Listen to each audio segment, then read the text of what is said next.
Hujambo na karibu tena mtazamaji wa The World News katika kipindi hiki cha ulimwengu wa siasa. Mimi ni Adam Hussein. Iran imemjibu Rais wa Marekani Donald Trump akisema kwamba vitisho na matamshi ya uingiliaji kati ni sawa na kubwabwaja na wala Iran haina hofu dhidi ya serikali hiyo ya Marekani. Katibu wa Baraza Kuu la Usalama la Taifa la Iran ameionya serikali ya Marekani juu ya kutaka kuingilia kati nchini Iran katika masuala ya ndani ya Jamhuri hiyo ya Kiislamu ya Iran kutokana na maandamano yanaendelea, kwamba jambo hilo litavuruga utulivu wa eneo zima la Asia Magharibi na kuhatarisha moja kwa moja maslahi ya Marekani katika eneo hilo. Ali Larijani amesema hayo katika ujumbe aliotuma kwenye mtandao wa kijamii wa X na kueleza kwamba misimamo ya hivi karibuni iliyochukuliwa na maafisa wa Israel na Rais wa Marekani Donald Trump imeanika njama za nyuma ya pazia juu ya matukio ya sasa nchini. Amesisitiza kwamba Iran inatofautisha wazi kati ya wamiliki wa biashara wanaoandamana kwa amani hapa nchini humo, waharibifu wanaotaka kutumia vibaya maandamano hayo, akisisitiza kwamba uingiliaji kati wa kigeni utabadilisha kimsingi hali hiyo. Katika ujumbe wa moja kwa moja, afisa huyo mwandamizi wa Iran ameongeza kwamba umma wa Marekani unapaswa kuelewa kwamba ni Trump alianzisha uvamizi, akiwaonya uangalie usalama na wanajeshi wa Marekani. Rais wa Marekani Bwana Trump mnamo leo Ijumaa ametoa vitisho vipya dhidi ya Iran, akidai kwamba Washington imejiandaa barabara na iko tayari kuingilia kati iwapo mamlaka ya Iran itadaiwa kutumia nguvu kupita kiasi dhidi ya waandamanaji.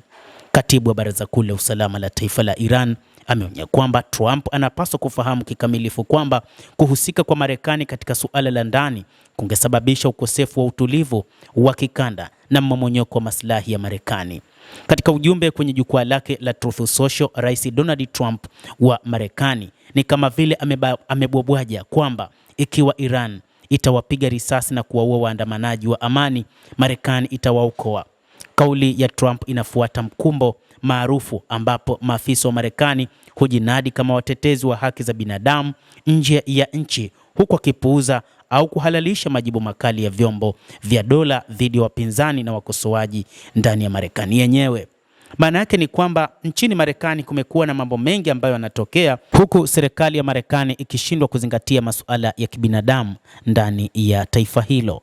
Hata hivyo, Iran imetoa onyo kali kuhusu matokeo mabaya ya vitisho vinavyotolewa na Marekani dhidi ya mpango wa nyuklia wa amani. Tehran imeonya kuhusu matokeo mabaya ya vitisho vya hivi karibuni vya Marekani pamoja na Israel dhidi ya mpango wake wa nyuklia wa amani nchini humo. Imejibu vitisho vya hivi karibuni vya Marekani dhidi ya mpango wa nyuklia wa amani wa Iran.